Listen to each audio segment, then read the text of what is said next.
울산광역시에는 태화강이 흐릅니다. 이 태화강 강변에서 그리 멀지 않는 곳에 호수공원이 잘 조성되어 있습니다. 근데 이곳에 우리나라에서 제일 작은 아주 초미니 예배당이 있습니다. 한 사람이 들어가서 기도하면 꽉 찰 정도의 십자가도 있고 성경책도 있고, 그래서 그 공원에 왔다가 그곳에 들어가서 기도할 수 있습니다.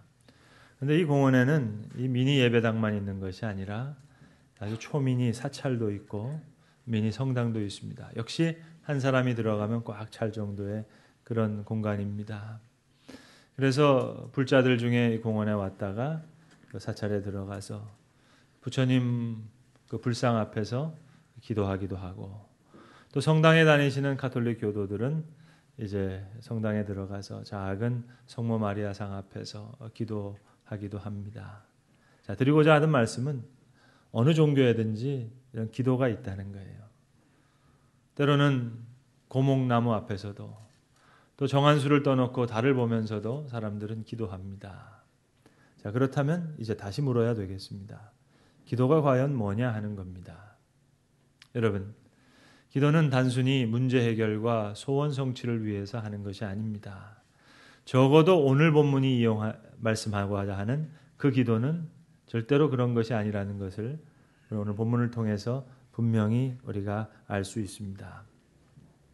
자, 겟세마네 동산이라는 곳은 예수님께서 늘 기도하시던 곳이었습니다. 오늘도 제자들과 함께 겟세마네 동산에 다다르셨을 때 예수님께서 12 제자들에게 말씀하셨습니다. 내가 저기 가서 기도할 동안에 너희는 여기 앉아 있으라. 여기 앉아서 편히 쉬라고 말씀하셨습니다. 그리고는 12 제자 중에서 3 제자를 특별히 따로 택하셔서 부르시고 그들에게 이제 말씀하신 겁니다. 그러니까 베드로와 야고보와 요한 이 3사람을 데리고 가시면서 깊이 고민하시고 슬퍼하시면서 말씀하셨다. 오늘 성경은 그렇게 얘기합니다. 내 마음이 매우 고민하여 죽게 되었으니 너희는 여기 머물러 나와 함께 깨어 기도하자. 그렇게 말씀하신 겁니다.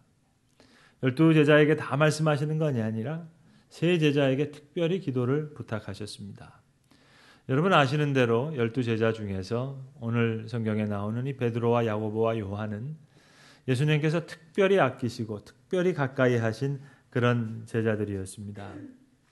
회당장 야이로의 딸이 죽었을 때 그 딸의 방에 들어가서 달리다 쿰 소녀야 일어나라 해서 죽었던 딸이 일어났던 모습을 보았던 것도 12 제자가 아닙니다.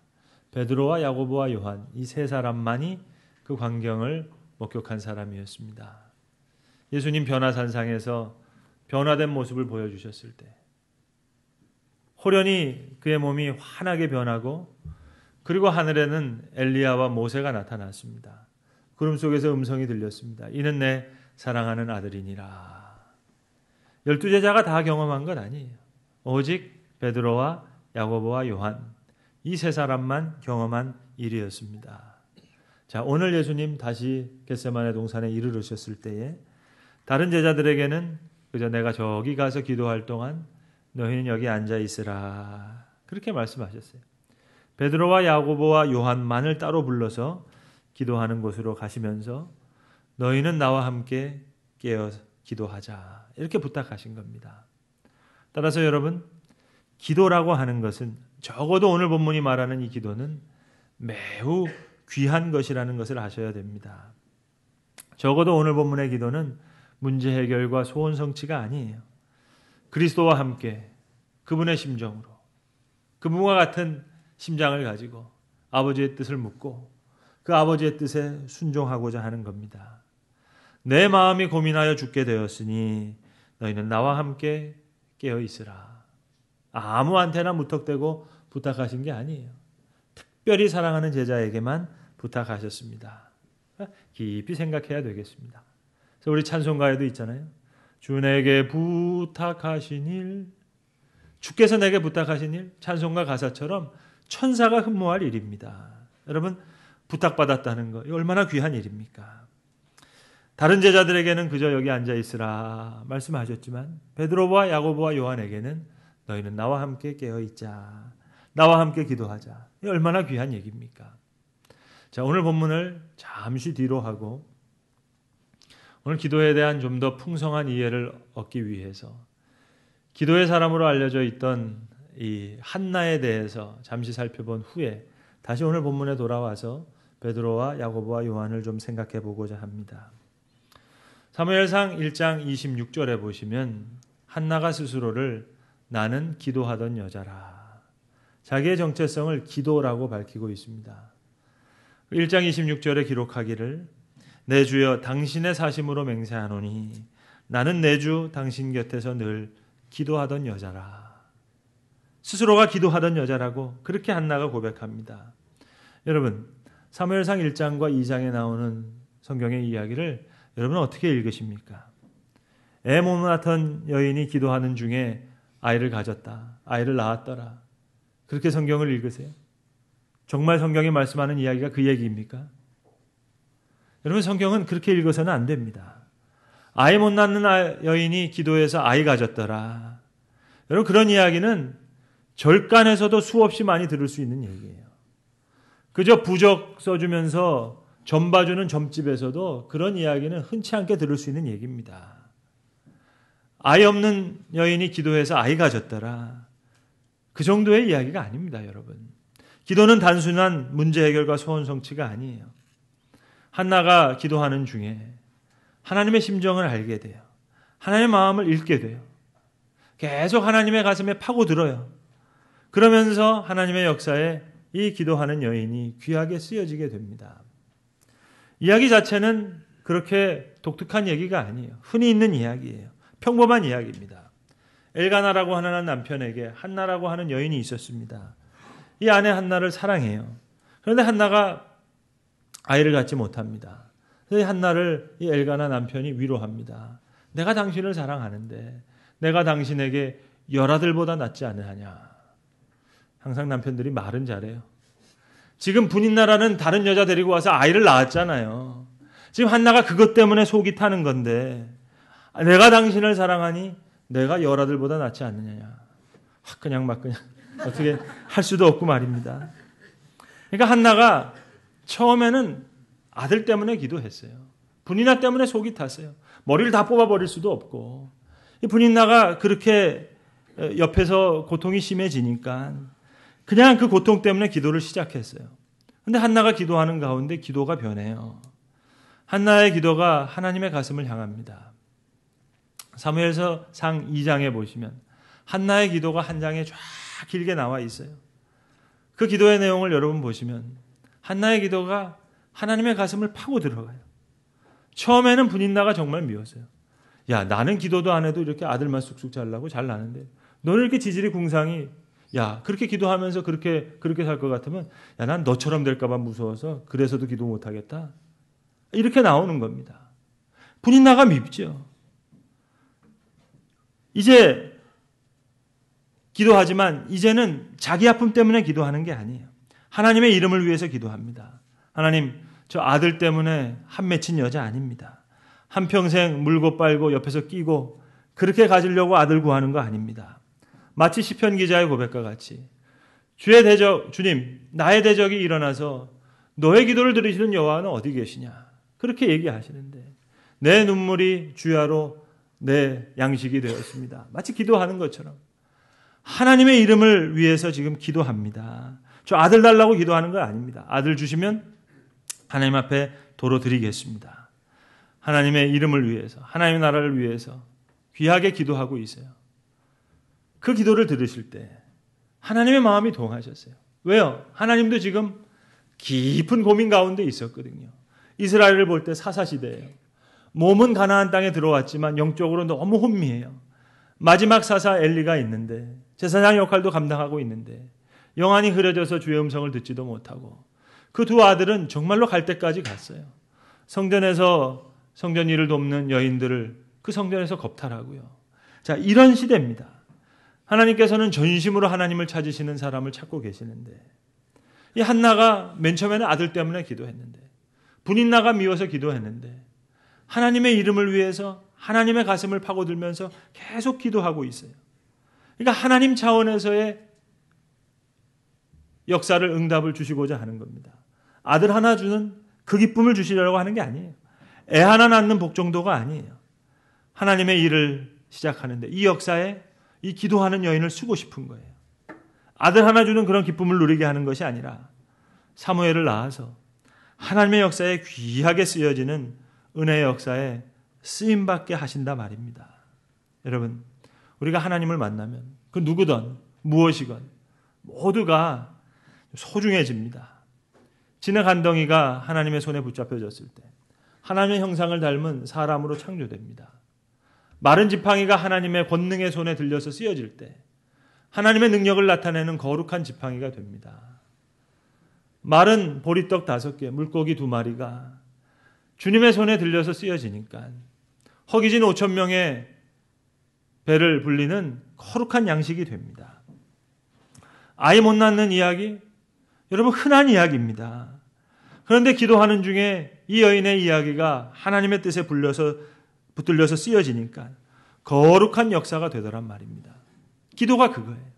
적어도 오늘 본문에 나오는 기도. 그리스도의 심장을 가지고 하나님의 마음을 품고, 그래서 사무엘상 1장에 보시면 한나가 이렇게 얘기합니다. 나의 마음이 하나님과 통하였습니다. 내 마음이 하나님과 통하는 거예요. 주님께서도 직접 말씀하셨죠. 너희가 무엇을 먹을까, 무엇을 입을까, 무엇을 마실까 염려하지 말라. 이것들은 다 이방 사람들이 구하는 것 아니냐. 이방 사람들도 다 그렇게 구하는 거예요. 절간에서도 그렇게 구하고 고목나무 앞에서도 자기의 필요들을 구해요. 그러나 하나님의 기도는 왜 너희들은 이처럼 이방인처럼 구하느냐는 거예요. 공중 나는 새를 보라. 농사도 하지 않고 길쌈도 하지 않지만 하나님께서 입히시지 않느냐. 저 들에 있는 들불 하나, 솔로몬의 입은 영광보다도 이 들불 하나의 영광이 더 귀한데 하물며 너희일까 보냐. 그러 너희는 먼저 그의 나라와 그의 의를 구하라.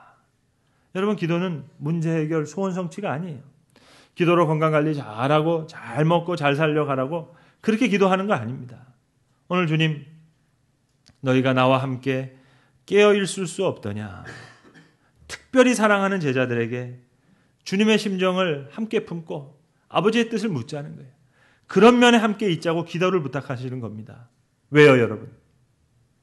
기도의 수준만큼 하나님께서 우리를 쓰실 수 있으니까 말입니다. 자, 오늘 본문으로 다시 돌아와서 이제 세 제자를 다시 생각해야 되겠습니다. 오늘 수제자 베드로가 나오고 또 세베대의 아들인 야고보와 요한이 나옵니다. 예수님께서 12제자를 부르시는 성경의 장면을 자세히 살펴보시면 특별히 야고보와 요한을 부르시는 장면은 좀 특별합니다. 마가복음 1장 20절에 보시면 이렇게 기록되어 있습니다. 주께서 세베대의 두 아들, 이제 세베대의 아들 야고보와 그의 형제 요한을 부르실 때 그들이 그 아버지 세베대를 품꾼들과 함께 배에 버려두고 예수를 따랐다. 그렇게 기록합니다. 그러니까 세베대는 품꾼을 많이 가지고 있던 사람들이에요. 요즘 말로 따지면 기업형어부예요. 기업형어부. 그러니까 12제자 중에서 제일 출신이 났습니다. 제일 좋습니다. 그뿐만 아니에요. 특별히 요한복음 18장 15절 이하에 보시면 그 장면이 뭔고 하니 예수님 재판당하시는 제사장 뜰에 베드로가 들어가고 하는 장면입니다. 근데 베드로는 그 집 안에 들어갈 수가 없어요. 집 바깥에 하고 있어요. 그러한 신분이 못 됩니다. 근데 성경은 자세하게 기록할 때 그 제사장 집으로 베드로와 또 다른 제자가 함께 갔다 했어요. 다른 제자는 제사장과 얼굴을 알았다 얘기했어요. 안면이 있어요. 그래서 그 제자는 안에 들어와 있고 문지기를 시켜서 바깥에 있는 베드로를 들어오게 합니다. 이 또 다른 제자가 누구일까요? 세베대의 아들들입니다. 그러니까 야고보와 요한은 12제자 중에 출발부터가 특출난 인물이었어요. 그러나 여러분, 사람 똑똑해봐야 얼마나 똑똑합니까? 탁월해봐야 얼마나 탁월해요. 그들이 부유하다고 해서 대제사장과 같은 걸출한 인물들과 안면이 있다고 해서 하나님 그래서 그들을 쓰시는 게 아니에요. 깊은 기도의 세계에 들어오지 않으면 하나님 쓰시고 싶어도 쓰실 수가 없어요. 오늘 이 시간 야고보와 요한을 쓰시고 싶어도 쓰실 수가 없어요. 여러분, 게다가 야고보와 요한은 누굽니까? 촌수로 따지면 예수님의 이종 사촌입니다. 세베대의 아내가 주님 앞에 나와서 주의 나라가 임하실 때 내 아들 중에 하나는 주의 우편에, 하나는 주의 좌편에 앉게 해주세요. 그 세베대의 아내가 누굽니까? 예수님의 어머니인 마리아의 친자매예요. 살로메입니다. 그러니까 이모가 부탁하는 거예요. 그러나 여러분, 그 출신과 역량으로 보고 하나님이 그를 쓰시는 게 아니에요. 오늘 애석하게도 야고보와 요한은 깨어서 기도하지 못했어요. 오늘 성경은 그들이 피곤했다, 그들의 눈이 피곤했다, 여러 가지로 이야기합니다만 글쎄요, 피곤한 것만의 문제는 아니었던 것 같습니다.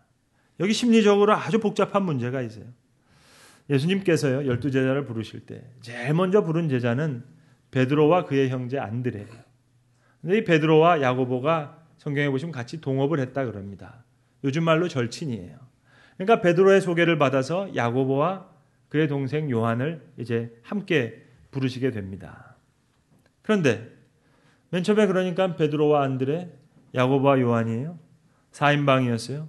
근데 안드레는 제쳤어요. 그러니까 최측근 3인방에 떨어졌으니까. 베드로만 남았네요. 아니, 딱 베드로까지 없으면 우편 좌편 딱 좋겠는데 베드로가 있어요. 그래서 방금 전까지만 해도 우리 형제가 하나는 우편에 하나는 좌편에 했던 형제들이에요. 그러니 여러분, 지금 자기 생각으로 가득 차 있어요. 하나님의 나라와 그 의를 구할 수가 없어요. 주님의 심정으로 기도할 수가 없어요. 아버지의 뜻을 고민하면서 물을 수가 없어요. 먼저 그의 나라와 그의 의를 구할 수가 없어요. 함께 겟세마네 동산까지는 왔지만 기도의 자리까지는 나아가지를 못하고 말았습니다. 피곤해서가 아니라 피곤하지 않더라도 그리스도의 심정을 가지고 기도할 만큼 아직 거기까지 기도의 수준이 자라지 못했어요. 그들은 다시 기도를 배워야 했습니다.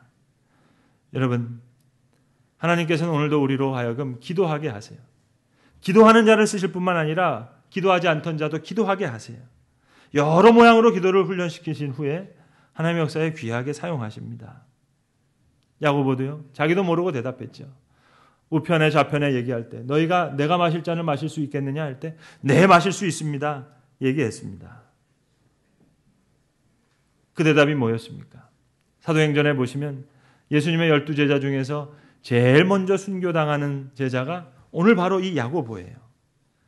자, 모름지기 야고보가 그 순교의 순간 오늘 예수님의 기도처럼 기도하지 않았겠어요?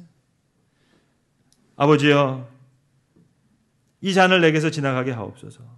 그러나 나의 원대로 마옵시고 아버지의 뜻대로 하옵소서. 만일 내가 마시지 않아서 이 잔을 지나가지 못한다면 아버지의 원대로 되기를 원하나이다. 이 기도를 배우고야 순교할 수 있었습니다. 여러분, 야고보와 요한은요, 원래 성격이 너무 괄괄해서요, 사마리아를 지나가실 때, 예수님의 일행과 함께 지나갈 때 어느 마을에서 예수님의 일행을 받아들이지 않으니까 화가 나서 이 마을을 불살라 버리도록 하늘로부터 불을 구합니다. 그러다가 주님으로부터 핀잔을 받습니다. 질책을 받아요. 그러면서 예수님께서 아주 부끄러운 별명을 하나 주십니다. 보아너게라고, 우레의 아들들이라고. 얼마나 성격이 급했으면 야, 이 번개 같은 놈들아, 보아너게라고 말씀을 붙여주셨어요. 여러분, 요한은 그런 사람이에요. 그런 급한 성격에 가지고 있었던 괄괄한 요한이 사랑의 사도가 됩니다. 요한복음을 읽고 요한 1서, 2서, 3서를 읽어보세요. 보아너게, 우레의 아들이라는 별명을 가졌던 사람의 글이라고 여러분 믿겨지세요? 아닙니다. 왜요? 요한은 이제 기도를 배웠으니까요. 분명히 배웠어요. 요한복음 17장에 보시면 최후의 만찬에서 예수님께서 기도하신 긴 기도가 요한복음 17장에 가득 기록되어 있습니다. 마태, 마가, 누가는 예수님의 최후의 만찬을 기록할 때 그저 사건만 기록해요. 그러나 요한은 기록이 달라요. 최후의 만찬을 그대로 기록한 후에 17장 전체를 통해서 예수님께서 최후의 만찬 석상에서 기도하시던 것을 그대로 읊조리고 있어요. 무슨 얘기입니까? 예수님의 그 기도를 기억했다는 말이죠. 아버지여, 아들을 영화롭게 하사 이제 아들이 아버지를 영화롭게 하옵소서. 예수님의 그 긴 기도를 구구절절 그대로 기록합니다. 무슨 말이에요? 요한은 이제 기도를 배운 거죠. 요한은 이제 기도의 사람이 된 겁니다. 우레의 아들 보아너게, 성격 급한 제자를 하나님께서 기도의 훈련을 시켜주셨더니 이제 그가 사랑의 사도가 됩니다. 여러분, 기도는 그런 거예요. 기도한 수준만큼, 기도의 수준만큼 하나님께서 그 사람을 쓰시는 겁니다. 베드로 두말할 필요 없죠. 다른 사람들은 다 주를 버릴지라도 저는 절대로 버리지 않겠습니다. 장담했습니다. 그러나 기도 없이 장담만 했어요. 보세요, 여러분. 다른 제자들 주님을 버리고 다 도망했습니다. 도망만 했어요. 그러나 부인하진 않았어요. 저주하지는 않았어요. 그러나 베드로 너무 부끄러워졌어요. 저주했어요. 부인했어요. 기도 없이 장담만 했던 베드로. 여러분, 부끄러웠던 베드로. 그러나 그가 기도의 사람이 됩니다. 베드로전서 4장 7절에 보시면 베드로가 이렇게 말을 합니다. 만물이 가까워왔으니 그러므로 너희는 정신을 차리고 근신하여 기도하라. 여러분, 누구한테 하는 말이겠어요? 정신을 차리고 근신하여 기도하라. 자기 자신한테 말한 말 아니겠어요? 이렇게 기도의 사람이 될 때 하나님께서 하나님의 영광을 위해서 베드로를 쓰시는 거예요. 기도의 수준만큼 하나님께서는 기도하는 자를 쓰십니다. 여러분, 슈바이처 박사를 잘 아실 겁니다. 슈바이처는 어렸을 때부터 아주 남다른 아이였습니다. 어머니가 밤마다 침대 곁에 서서 어린 슈바이처를 위해서 기도합니다. 하나님, 오늘도 우리 어린 슈바이처 잘 지켜주셔서 잘 생활하게 할 수 있게 해주셔서 너무 감사합니다. 그렇게 어머니가 자기를 위해서 기도하고 방문을 열고 나가시면 이 어린 슈바이처는 침대에서 조용히 나와서 다시 침대맡에 무릎을 꿇고 기도했다는 거예요. 자기를 위해서는 기도해주는 엄마가 있어요. 근데 가만 보니까 들판에 뛰놀고 있는 동물들을 위해서, 저 사슴과 토끼를 위해서 기도하는 사람이 아무도 없는 것 같아요. 저 꽃과 나무를 위해서는 기도해줄 사람이 아무도 없는 것 같아요. 그래서 슈바이처는 침대가에서 무릎을 꿇고 어렸을 때부터 이 세상에 있는 모든 생명을 위해서 여러분 기도했다는 거 아닙니까? 생명을 위해 기도하는 자를 하나님께서 생명을 위해서 쓰시는 거예요. 그래서 저명한 신약학자였고 바하의 오르간을 너무 멋지게 치는 유명한 오르가니스트였지만 그가 만학도에 의대생이 돼서 의학 박사가 돼서 아프리카로 나가는 겁니다. 다시 공부해서. 여러분, 기도의 수준만큼 하나님께서 그 사람을 쓰세요. 생명을 위해서 기도하면 생명을 위해서 쓰시고요. 교회를 위해서 기도하면 교회를 위해서 쓰시고요. 가정을 위해서 기도하는 자, 하나님께서 가정의 회복을 위해서 쓰시는 겁니다. 사랑하는 성도 여러분, 오늘 조국의 교회가 왜 이렇게 됐겠습니까? 오늘 우리의 가정이 왜 이렇습니까? 너희가 나와 함께 깨어 기도할 수 없더냐. 7, 80년대에 삼각산을 가득 메웠다고 하는 전국 곳곳의 기도원에서 기도했다는 분들, 기도하는 사람의 숫자가 아니라 그 기도의 내용을 다시 묻고 싶어요. 여러분, 만약 하나님의 나라와 그 의를 위해서 기도했다면 계속 기도했겠지요. 왜 없어졌습니까? 모름지기 문제 해결, 소원 성취로 기도했어요. 만약 어린 슈바이처처럼 이 세상에 있는 모든 생명을 위해 기도했다면 계속 기도했겠죠. 여러분, 하나님은 오늘도 사랑하는 자들에게 기도를 부탁하십니다. 나와 함께 깨어 기도할 수 없느냐. 조국의 교회를 놓고, 아니 열방을 품고 하나님의 심정으로 아파하면서 계속 하나님의 가슴을 향해서 파고 들어가는 기도하는 자를 이제 하나님은 하나님의 거룩한 나라를 위해서, 거룩한 사역을 위해서 귀하게 사용하실 겁니다. 무너져가는 가정이 있다면 그 가정을 위해서 아파하는 하나님의 심정을 향해, 그분의 가슴을 향해 파고 들어가면서 기도하는 자를 하나님께서는 왜 가정의 제사장으로 삼아주시지 않겠어요? 오늘도 주께서 우리를 재촉하십니다. 너희가 나와 함께 깨어있을 수 없더냐. 다시 물으세요. 너희가 나와 함께 1시간이라도 이렇게 깨어있을 수 없더냐. 주께서 특별히 사랑하시는 제자들을 향해서 오늘도 귀한 기도를 부탁하시는 것입니다. 기도하겠습니다. 아버지 하나님, 생명을 위해 기도하는 자를 생명을 위해 사용하시는 주님의 역사를 찬양합니다. 교회를 위해 기도하는 자를 들어 교회를 위해 사용하실 줄을 믿습니다. 저희가 너희가 나와 함께 깨어 기도할 수 없느냐. 주님, 이 기도의 부탁 오늘 우리 마음속에 소중히 뿌리내리게 하시고 그리스도의 심정으로 주님 하나님의 마음으로 기도할 수 있게 하여 주시옵소서. 한나가 나는 늘 하나님 옆에서 늘 기도하던 여자라. 내 주 당신 곁에서 서서 기도하던 여자라. 내 마음이 하나님과 통하였습니다. 주님 그렇게 고백하였는데 하나님의 마음으로 주가 기뻐하시는 것 기뻐하며 주가 안타까워하는 것 안타까워하며 주님께서 가슴 아파하는 것 함께 가슴 아파할 수 있는 그 기도의 자리로 우리를 부르시고 기도의 사람으로 주님 우리를 써주시옵소서. 사랑하는 제자를 향하여 오늘도 나와 함께 깨어 있을 수 없느냐. 주님 재촉하시는 음성이 우리에게 귀한 부탁의 말씀이 되게 하시고 이 기도를 귀한 특권으로 여겨 주님을 기쁘시게 하는 주의 거룩한 주의 사람들로 삼아 주시옵소서. 우리 주 예수 그리스도의 이름으로 기도합니다. 아멘.